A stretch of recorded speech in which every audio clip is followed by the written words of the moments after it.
Rumah Sakit Jantung dan Pembuluh Darah Harapan Kita merupakan rumah sakit khusus yang menjadi pusat rujukan nasional untuk penanganan penyakit jantung dan pembuluh darah atau kardiovaskuler.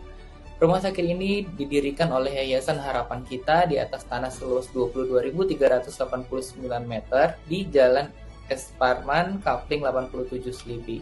Pada tanggal 27 Maret 1985, Yayasan Harapan Kita melalui surat keputusan menyerahkan kepemilikan rumah sakit ini kepada pemerintah, dalam hal ini Departemen Kesehatan.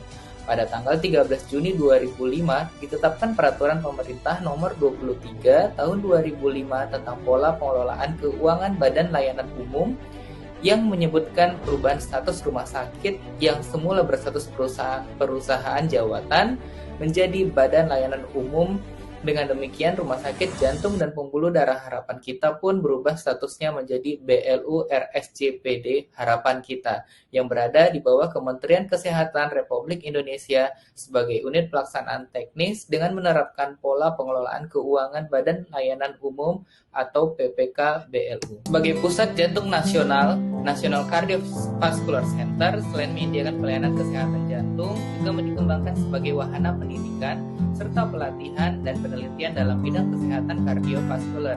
Berbagai upaya telah dilakukan untuk menciptakan good corporate governance, yaitu transparansi, kemandirian, akuntabilitas, pertanggungjawaban, dan kesewajaran. Salah satu wujud pelaksanaannya adalah senantiasa meningkatkan mutu layanan yang salah satu upaya dilakukan melalui program akreditasi baik tingkat nasional maupun internasional. Adapun visi dan misi dari Rumah Sakit Jantung dan Pembuluh Darah Harapan Kita memiliki visi sebagai pusat kardiovaskuler setara Asia, serta memiliki misi menyelenggarakan pelayanan, pendidikan, serta penelitian dan pengembangan kardiovaskuler berkualitas. Adapun tujuan dari Rumah Sakit Jantung dan Pembuluh Darah Harapan Kita, yang pertama mewujudkan pelayanan kardiovaskuler yang berkualitas setara rumah sakit terkemuka di Asia. Dua, memperoleh inovasi baru di bidang kardiovaskuler, meningkatkan akses masyarakat dalam memperoleh pelayanan kesehatan kardiovaskuler, mewujudkan lulusan peserta didik yang berkualitas, mewujudkan kepuasan pasien, serta meningkatkan kemandirian BLU.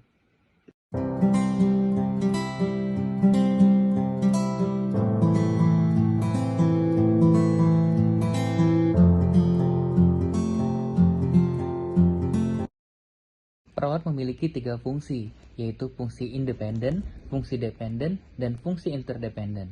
Fungsi perawat ini dijalankan sesuai dengan perannya dalam memberikan pelayanan keperawatan dan disesuaikan dengan kondisi real dari pasien. Fungsi yang pertama yaitu fungsi independen. Perawat memiliki hak independen dalam mengambil keputusan dan melakukan tindakan yang terbaik yang didasarkan dari ilmu keperawatan. Tindakan independen yang diambil ini haruslah berdasarkan pada ilmu keperawatan. Selain itu, keputusan dan tindakan yang dilakukan oleh perawat akan menjadi tanggung jawab penuh perawat tanpa melibatkan pihak lain. Fungsi kedua yaitu fungsi dependen. Perawat dapat menjalankan perintah dari dokter seperti pemasangan infus, pemberian obat, pengambilan sampel darah, penyuntikan, dan contoh lainnya. Berbeda dari fungsi sebelumnya yang menjadi tanggung jawab penuh perawat, maka dari fungsi dependen ini bertanggung jawab secara penuh adalah dokter. Dan fungsi yang ketiga yaitu fungsi interdependen. Perawat dapat melakukan kerjasama dengan berbagai pihak lain yang terlibat dalam usaha pemberian pelayanan kesehatan terbaik seperti dokter, ahli gizi, fisioterapis, dan para ahli untuk memberikan tindakan keperawatan terhadap pasien.